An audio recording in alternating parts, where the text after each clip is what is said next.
It's been really amazing. I've been working with a whole new team and, really developing this album. And it's my first full, longer project as I released my first body of work before COVID, the EP. And this will be my first album. And it's been really special to work on it with a producer I've known since I was 14, but we reconnected once I moved here. And he's been just incredible and an amazing songwriter named Autumn Rowe, and the producer is Kizzo. And yeah, Oh, I love that. I'm thrilled. That's so So cool.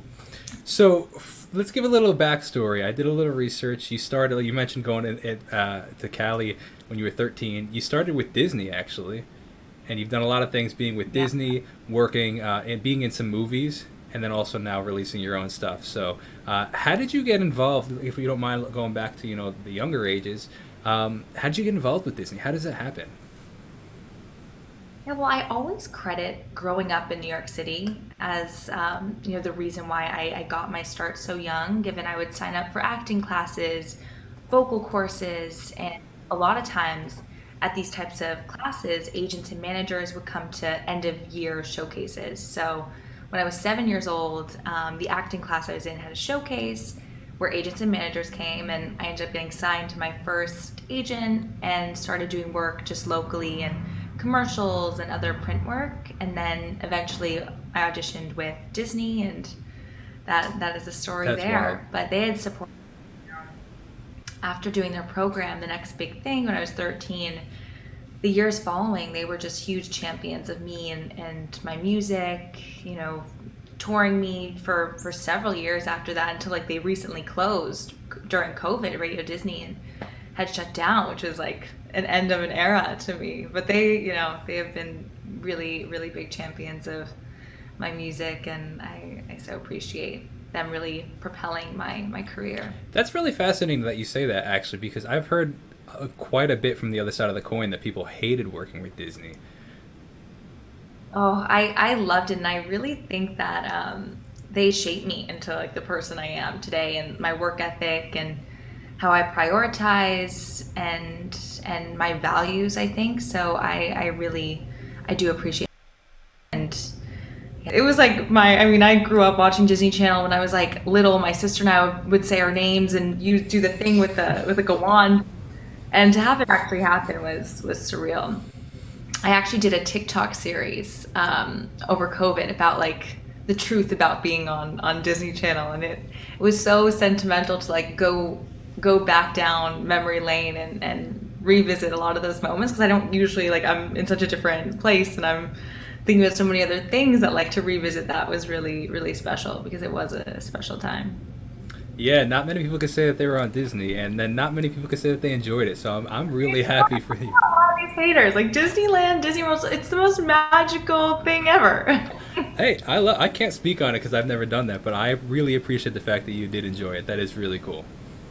Yeah, it was fun. Yeah. That's wild. So from there, you like I said, you worked with Disney. Then you worked on, I believe I don't. Throughout your career, you've been on a couple like movies. You have an IMDb page, and then you also, what I found really fascinating, and this is kind of leading up to your music and everything. You released a track independently, and then got a placement on Good. Was it Good Morning America or the Today Show?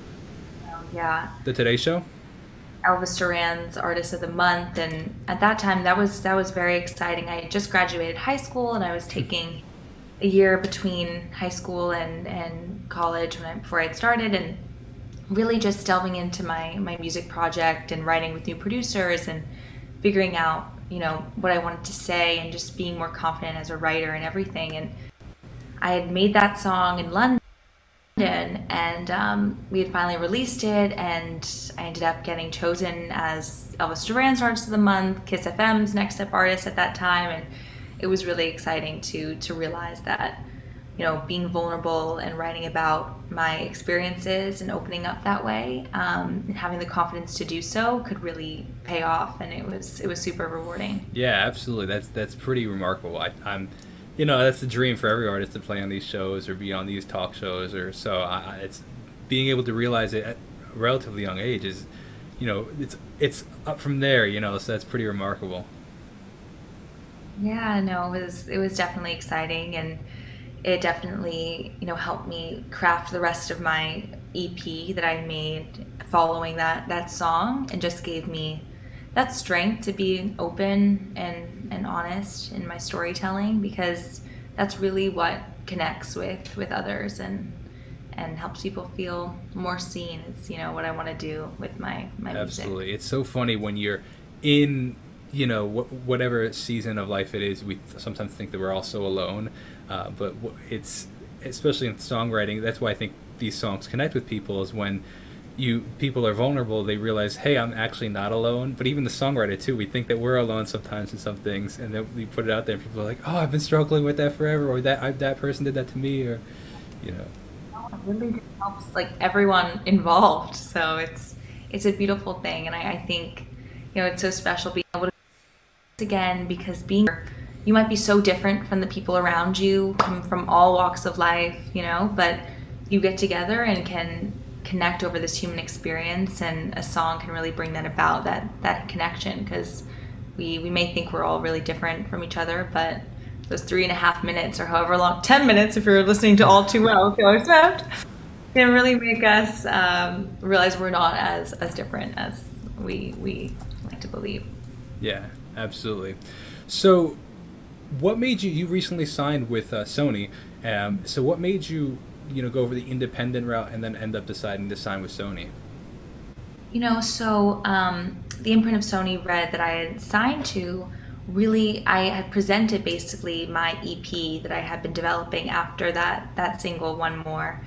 And they let me have so much creative freedom and loved that project and really wanted the best for it. So it felt like a really strong and good fit, given they weren't detracting from, my creative vision, only just wanting it to shine and get in front of as many people as possible.